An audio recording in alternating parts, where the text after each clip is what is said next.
This is the story of the Judson and Eva Walker family. And when I say story, I mean maybe more like fable. I mean, if you've known anyone in this picture, you know that some of these stories get a little bit exaggerated. But have no fear, I have checked every single story in this video against the internet, and I have found no cause to believe any of them. But let's get started nonetheless. The year is 1892, and immigrants are coming to America at such a rate that Ellis Island is opened as a reception center to process them. Grover Cleveland is elected president by the narrowest of margins, only 1,200 votes. In Bellefontaine, Ohio, the first concrete street is paved, marking the way to pave the rest of the planet, it seems. And the first commercial long distance telephone line is opened between New York and Chicago. Not that anyone knows what a long distance phone call is anymore. And on March 21st of 1892, way out west in the small town of Alvord, Texas, Hiram Judson Walker was born to Robert and Mary Elizabeth Walker. Robert was born in 1857 in Pulaski, Tennessee, and Mary was born in 1852 in Florence, Alabama.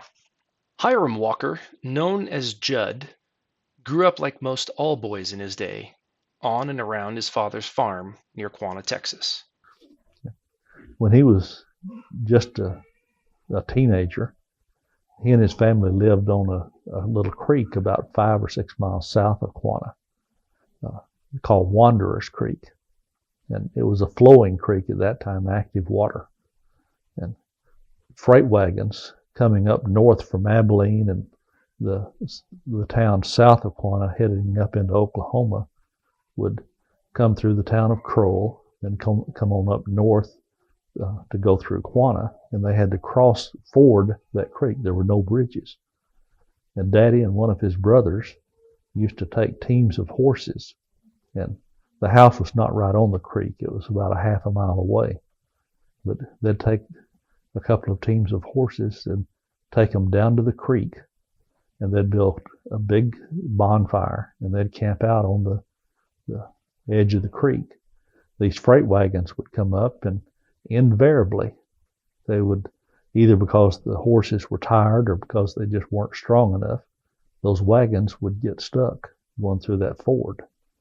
And Dad and his brother would unhitch the freight team, hitch their horses on, and pull the wagons out. They never charged anything for it. They were doing it just as a service, but they made more off of the gifts that the freighters gave them than their dad made farming. 4 years later, in Groesbeck, Texas, 160 miles from Alvord, Evelina Webb was born to George and Gracie Webb on June 7th of 1896. This is the same year that Henry took his first Ford through the streets of Detroit. The modern Olympics began in Athens, Greece, and the power plant at Niagara Falls began operation.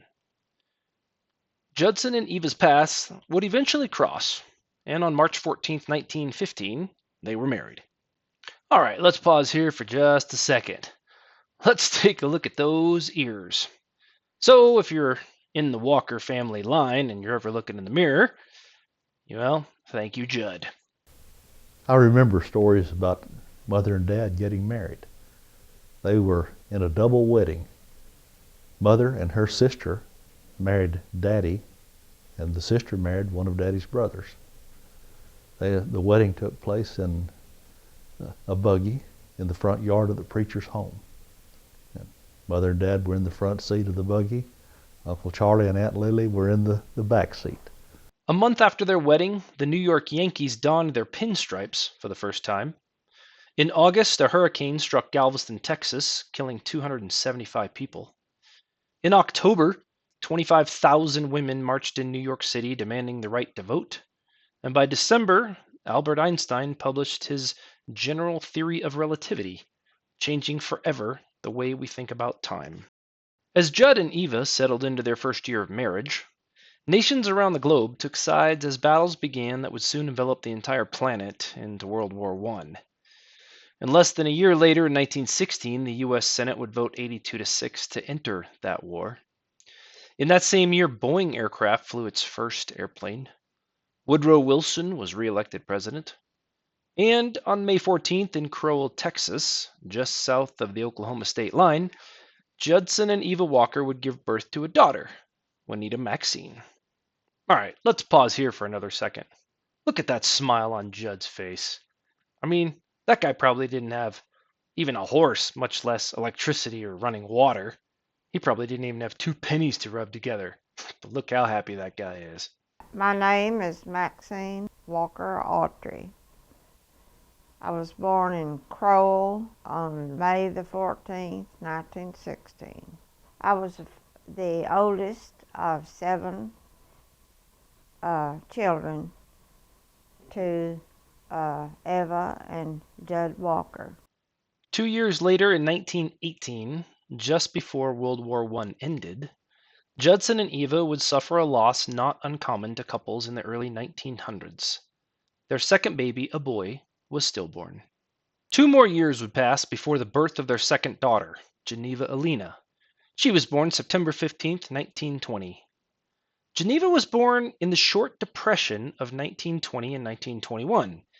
Yet there was still plenty to be excited about. Just 4 days after her birth, Babe Ruth would set a season record with 54 home runs. And that same month, the U.S. airmail service began from New York City to San Francisco. All right, so if you're under the age of 30 and you're watching this isn't email service, this is mail service. It's like when we used to actually write a letter and stick it in an envelope. See that? See the guy's bag? Inside of that bag were all kinds of these, well, never mind. My name is Geneva Daniel. I was born September the 25th, 1920, in Marshall, Texas, which is a little country place right outside of Quanah. In fact, most people would say Quanah.